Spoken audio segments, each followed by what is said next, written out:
ఇక్కడున్న ఉపాధ్యాయులు చాలామంది నాకున్న అంచనా మేరకు సుమారుగా 80% మంది గౌరవ ముఖ్యమంత్రి చంద్రబాబు నాయుడు గారు first term, second term, third టర్మ్లోనే ఉపాధ్యాయులుగా నియామకులైన వారు ఉన్నారని నేను బలంగా నమ్ముతున్నా. డిఎస్సి అంటే చంద్రబాబు నాయుడు గారు, చంద్రబాబు నాయుడు గారు అంటే డిఎస్సి.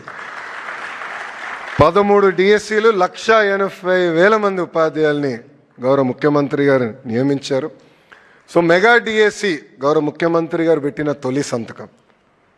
సో ఒక యువకుడిని, ఉత్సాహవంతుడిని, కానీ డిఎస్సి ఎంత ఛాలెంజింగో మీ అందరికీ తెలిసిన విషయం.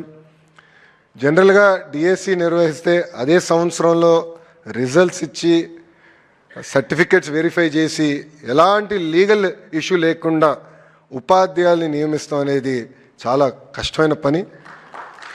అలాంటిది గౌరవ ముఖ్యమంత్రి గారి డైరెక్షన్లో నిజంగానే మన కూనా సార్ని, విజయరామరాజు సార్ని నేను అభినందిస్తున్నా.